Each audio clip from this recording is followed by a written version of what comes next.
We're here in cause number 19-32623, and we have had some discussions in the back that I think we need to put on the record with regard to the case and where we are. We have, first of all, sir, you're Dalius Williams. Yes, ma'am. And Mr. Williams is here with Mr. Rojas. Mr. Smith is here on behalf of the state. There is a second amended motion to revoke unadjudicated probation. So because the new allegation, I'm not going to accept the plea agreement of the cap of 4 years because there's a new. So I will allow, if Mr. Williams wants to withdraw his pleas of true to 1, 2, and 3. I can go through those again and get pleas today on those, and then we can go forward with what we have today. And then if I feel like there needs to, it's my understanding, Mr. Smith, for today, you have witnesses with regard to proving up count 4 only. Is that correct? That's correct.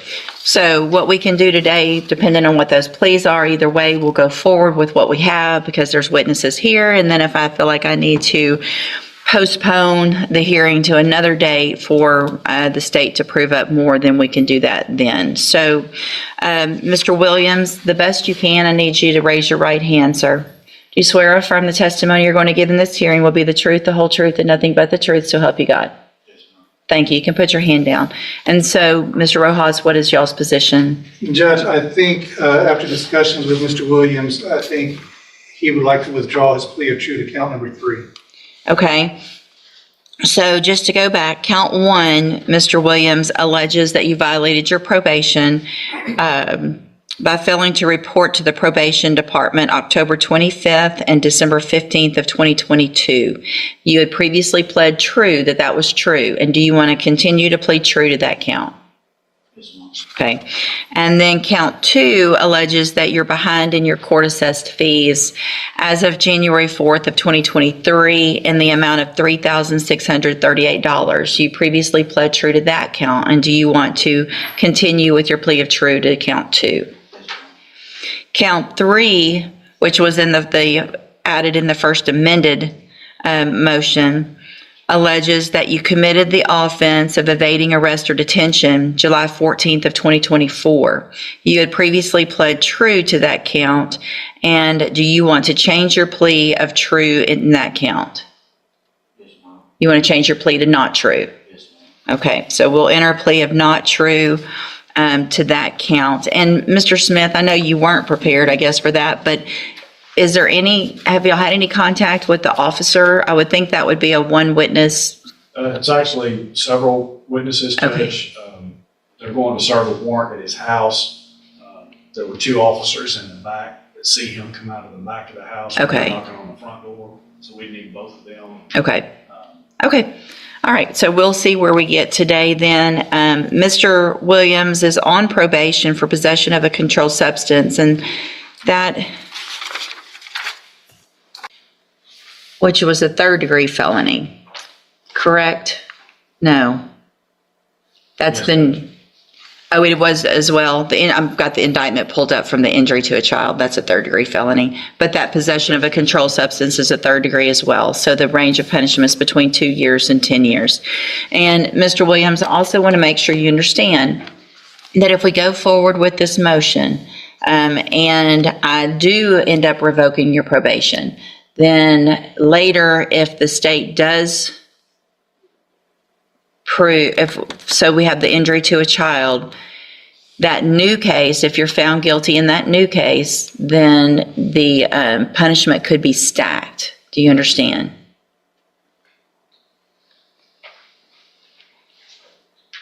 Do you understand that? Okay. Mr. Rojas, you've gone over all of that with him, correct?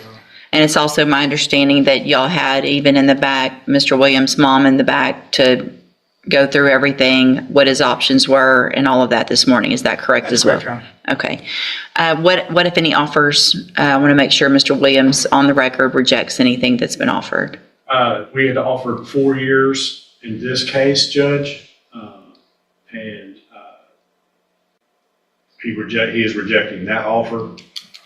Did that include an offer in the injury to a child? Actually, I offered 4 years in both cases to run concurrently. Okay. If he went today. Okay. He said no. And I told him that if he didn't do that, if we go to trial on the new one, I would move to stack that case on whatever he gets in this case, and the 4 is off the table in this case. Okay. I apologize, and I didn't hear what the last part. Did Mr. Smith talk about the 4-year offer for today to the possession of a controlled substance? And if he were to be tried in the future, if he were to be convicted for the injury to a child, that case would be stacked. Did you say that? He would request it, and it's up to me. So anytime the state asks for a case to be stacked, it's up to the court to do that. So it's not up to a jury. If you go to a jury trial on that injury to a child, what would happen? Let's say you go forward today, we have this hearing. If I revoke your probation and give you any time in prison, then the next step would be to set that injury to a child for a trial. And then if you're found guilty in that case by a jury, then what the state is saying is that they would ask me then to stack that, whatever sentence you might get, if you get a sentence, on top of what happens today in the motion to revoke probation. Do you understand? Okay. And so your options are today, if you wanted to go forward with a plea in both of your cases, plea of true in that motion to revoke for a 4-year sentence, plea of guilty in the new injury to a child case for a 4-year sentence, with the agreement that those sentences would run at the same time. You don't have to do that. We've got witnesses here. We'll go forward with the hearing. Just want to make sure you understand what your options are today that you won't have after today, and what your consequences could be if you go to trial and if we go forward. And nobody's trying to talk you into anything. I just want to make sure you understand it all. Does that make sense? Okay, so you understand everything that's been offered and what what you could do today and kind of where we're about to go, right? And so what do you want to do? True to first, but not to the injury to the child. Okay, then we'll go forward with this hearing. So I want to make sure also for the record what all I've reviewed. The original PSI, obviously from being placed on probation, is included with the updated pre-sentence report. Everyone should have that as well. And so when I went back through that, I just want to make sure that there aren't any corrections or issues with regard to that criminal history specifically that I'm looking at. It starts on page 1 and then carries on to page 2. On that pre-sentence, or actually it was a post-sentence investigation, I think. Y'all have that? Everybody's on the same page as me? Yes, ma'am. So it looks like there was adult misdemeanor history of 2 thefts back in 2013. Both of those were 30 days in jail. There was a theft of services in 2014 where Mr. Williams received a probation. That probation was revoked in 2016. That's in Rusk County. Possession of marijuana in 2014, Nacogdoches, 3 months in jail. A resisting arrest or search, March of 2015, where there was a probation given that was revoked in 2018. There was then a 2015 failure to appear bail jumping case in Nacogdoches, 2016 burglary of a vehicle, 30 days jail, and then 2019 a resisting arrest again and an evading arrest also in 2019, both with 180 days in jail. Then the felony criminal history I show is a criminally negligent homicide from 2017 where a probation was given in 2018. That probation was revoked in 2020. Looks like that probation was revoked based on, and looking back on all of this, I'm not real sure other than what we were all thinking, but it looks like on January 10th of 2020, The probation was revoked on the criminally negligent homicide. There was a new offense of injury to a child that he appears to have pled guilty on and received a 12-month state jail sentence. There was another offense, new offense, from January of 2019, an attempt to take an officer's weapon, also same disposition date of January 10th of 2020 for the 12 months in the state jail. And then there was this possession case that we're here from that same date. So it looks like he took some time on a couple of things and then got probation on the possession. Does that, everybody on the same page as that? Yes, Your Honor. I did look back. I think because I have this information, I don't think it's necessarily improper for me to look at some of the information based on those cases. I do have a question specifically with regard to the injury to a child from 2020 that he pled guilty on. What is the relationship with, that was the victim in that offense? It's a stepson, Your Honor.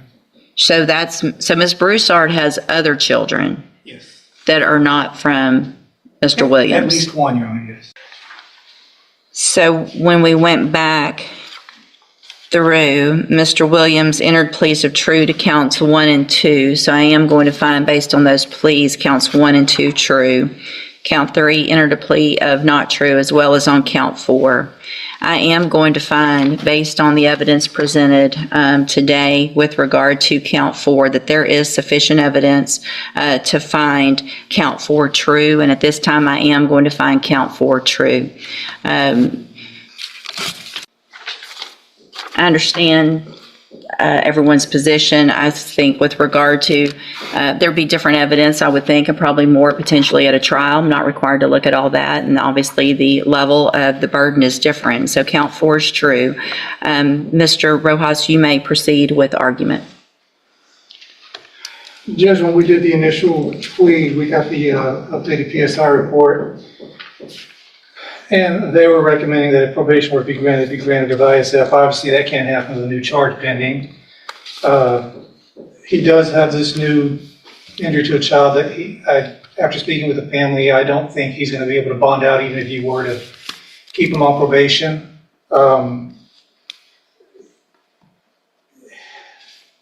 If the court is inclined to keep him on probation without ISF, we ask you to do that. If that's not going to be possible, Judge, we ask the court to consider something in the range for the possession case, 2 to 4 years. All right. Thank you, Mr. Rojas. Judge, Mr. I Smith? believe his criminal history shows fairly convincingly that he is unable to successfully complete probation. Speaking of probation officer, I don't believe it's their desire to keep him on probation with this type of charge pending, especially in light of the fact that he's already been convicted of injury to a child within the last few years. That tends to me to show more than just a pattern, it's a habit. The fact that he doesn't respect authority is shown by the jail incident reports. I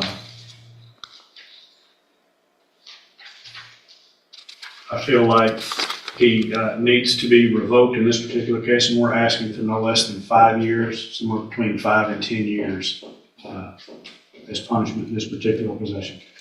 Thank you. And also, just for the record, everybody has those jail incident reports. Those were provided. I've reviewed those as well. Mr. Barksdale's here. Mr. Barksdale, do you, the probation officer, do you have anything to add at this point with regard to your position? No, ma'am, I concur with the district attorney. Okay. Thank you, sir. Mr. Rojas, I would give you an opportunity if you want to. We can ask Mr. Barksdale to come if you have any questions of him. No, Judge. Okay. And Mr. Williams, you're 30 years old? You just turned 31.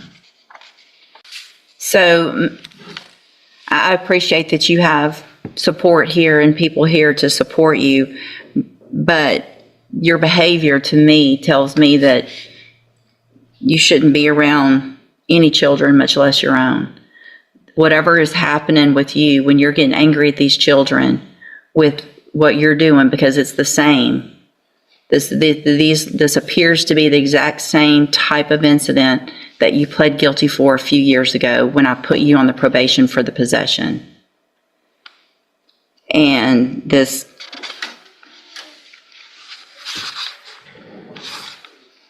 it's ridiculous. You and Ashley both don't need to be around any children.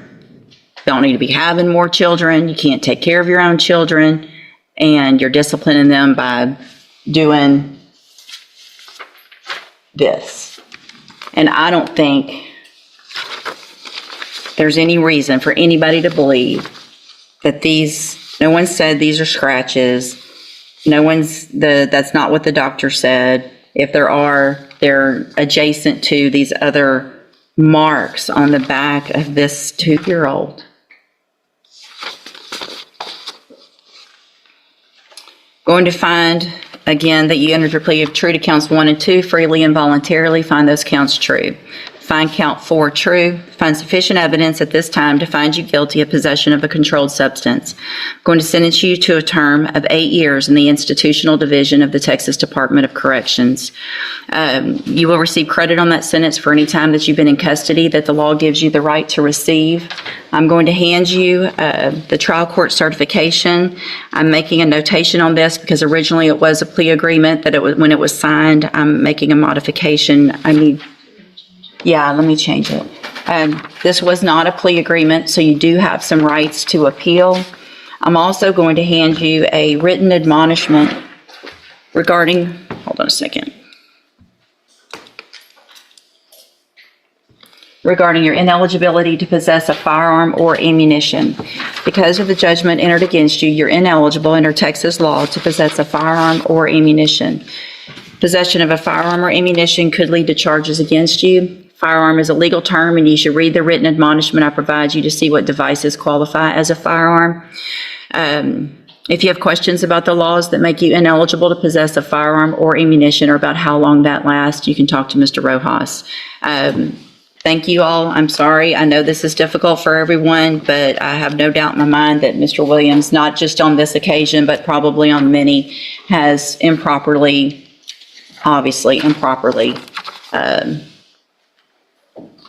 disciplined, if that's what you want to call it, all of these children. So, court is adjourned. All right.